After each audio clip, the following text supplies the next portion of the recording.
बदतमीज बहू।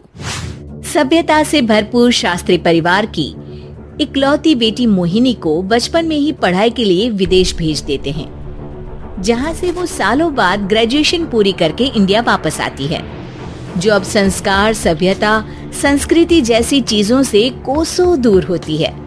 एक सुबह मोहिनी शॉर्ट ड्रेस पहने, कानों में हेडफोन लगाए जोर जोर से इंग्लिश गाने गाती हुई घर में घूम रही होती है। सुबह सुबह भगवान का नाम लेते हैं, राक्षसों की तरह चिल्लाते नहीं। पॉप्स, आपको अच्छे गाने की बिल्कुल समझ नहीं है, so take a chill pill. अरे मोहिनी, पापा से ऐसे बात करते हैं क्या? सारी तमीज भूल गई हो। ओह मॉम प्लीज, इतनी बड़ी भी कोई बात नहीं हुई, सो डोंट ओवर रिएक्ट। ऐसे ही दिन बीतते हैं जिसमें मोहिनी के तौर तरीके, रहने और बात करने का ढंग उसकी मम्मी पापा को परेशान करने लगता है। भला कोई मानेगा कि ये मेरी बेटी है? रीति रिवाज और संस्कारों से तो इसका दूर दूर तक कोई नाता नहीं, और अब तो लगता भी नहीं कि कभी होगा। अरे ऐसे कैसे नहीं होगा? लड़कियां सारे नखरे अपने माँ बाप को ही दिखाती है। ससुराल जाकर उन्हें सब कुछ करना भी पड़ता है और मानना भी। पत्नी की बात शास्त्री जी समझ जाते हैं और कुछ ही दिनों में अपने से भी ज्यादा धार्मिक परिवार में निखिल के साथ मोहिनी का रिश्ता पक्का कर देते हैं। रिश्ता तो पक्का कर दिया, पर यहाँ मोहिनी को कैसे मनाएंगे? शादी ब्याह के मामले में आटे में नमक जितना झूठ तो चलता है जी। इसी तरह एक के बाद एक तिकड़म लगाते हुए दोनों मिलकर मोहिनी को शादी के लिए तैयार कर लेते हैं और मोहिनी निखिल की शादी हो जाती है, जिसके अगले दिन से ही मोहिनी दोबारा अपने पूरे अवतार में शॉर्ट ड्रेस पहनकर घर में घूमने लगती है।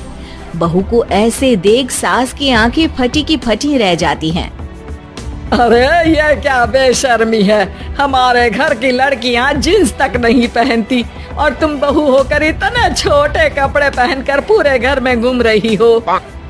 सीरियसली मॉम, प्लीज आप अपनी इस 80 के दशक वाली सोच में मुझे इंक्लूड मत करो। हाय तौबा, एक तो बेशर्मी दिखाती है, ऊपर से सास के साथ जुबान भी लड़ाती है। अरे जल्दी कपड़े बदल कर आ, घर की पहली आरती तुम्हें ही करनी है। इतनी देर में निखिल भी वहाँ आ जाता है। माँ पापा आने वाले हैं, पूजा का सारा सामान तैयार है ना? ये पूजा हमेशा मेरे बॉयफ्रेंड्स के पीछे पड़ी रहती थी और अब हस्बैंड के पीछे भी आ गई। मोहिनी की बातें सुन सास तो अपना सिर पकड़ लेती है, लेकिन निखिल किसी न किसी तरह उसे पूजा के लिए कन्विंस करके कपड़े चेंज करने के लिए भेज देता है, जिस पर पूजा खत्म होने के बाद वो एक बार फिर अपनी शॉर्ट ड्रेस में आ जाती है। बहू, ये क्या तरीका है? संस्कार नाम की कोई चीज है या नहीं? नहीं ससुर जी, संस्कार मेरा दूसरा बॉयफ्रेंड था, अब तो मेरा उससे कोई कांटेक्ट नहीं है। मोहिनी का जवाब सुन के ससुर तो भगवान नाम जपते वहाँ से चले जाते हैं, लेकिन सास बहू के बीच कहासुनी फिर शुरू हो जाती है, जिसे इग्नोर करते हुए मोहिनी घर से बाहर चली जाती है और देर रात घर वापस आती है।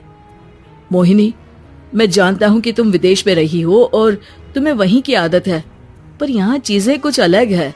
अगर तुम उस हिसाब से कुछ एडजस्ट कर लो तो सबके लिए सही हो जाएगा। I am not in a lecture mood. Good night.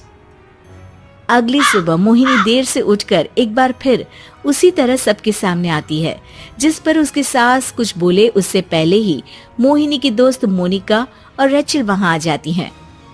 Oh hi darling, how are you? OMG, we missed you so much. I missed you too darling. Ram Ram, इन्होंने तो तुमसे भी छोटे कपड़े पहने हैं।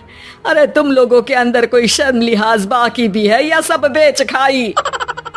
मोहिनी, तुम्हारी मेड कुछ ज्यादा नहीं बोलती?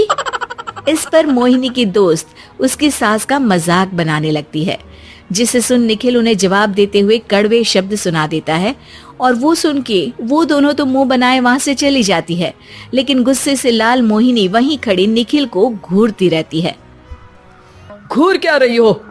तुमसे शादी की ये सोचकर कि विदेश में पढ़ी लिखी हो, घर में कोई पॉजिटिव चेंज लाओगी, अपनी करियर के लिए एम्बिशियस होगी, पर अपने इस बिहेवियर से उस पढ़ाई के साथ साथ अपने मम्मी पापा के नाम को भी डुबो रही हो। अगर तुम्हें ऐसे ही हाल रखना है तो यहाँ रहने की कोई जरूरत नहीं है।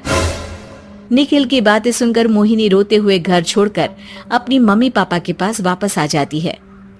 ससुराल में सब कुछ ठीक तो है? वो अपने आप को समझते क्या है? मोहिनी पर चिल्ला रहे हैं? मैं क्यों उसके इशारों पर चलूं? मैं अपनी लाइफ अपने तरीके से जीना चाहती हूँ और वो ना आप लोगों को मंजूर था और ना ही उन्हें है। तुम यहाँ नहीं रह सकती। अपने पापा की बात सुन के मोहिनी हैरान रह जाती है। हाँ, तुमने बिल्कुल सही सुना। अगर तुम्हें अपने इस घमंड, बेशर्मी और बदतमीजी में ही जीना है तो तुम यहाँ भी नहीं रह सकती। बेटी, मैं मानता हूँ हमारे यहाँ रीति रिवाज बहुत मायने रखते हैं और हमने उन्हीं के ओवरडोज से बचाने के लिए तुम्हें विदेश भेजा था। एक लड़की जो शादी करके घर और बच्चे संभालती है, उससे तुम अपने आप को ज्यादा समझ सको इसके लिए भेजा था। तुम उससे ज्यादा समझो और बनो, पर तुम तो किसी दूसरी ही ट्रेन में चढ़ गई बेटा। उसके मम्मी पापा बहुत देर तक मोहिनी को सारी बातें समझाते हैं, जिन्हें सुनकर मोहिनी को अपनी गलती का एहसास होता है। वो जॉब ज्वाइन कर लेती है और ससुराल वापस आकर उन्हें मॉडर्न बनाती है और खुद भी कुछ रिवाज सीखते हुए खुशी से रहने लगती है।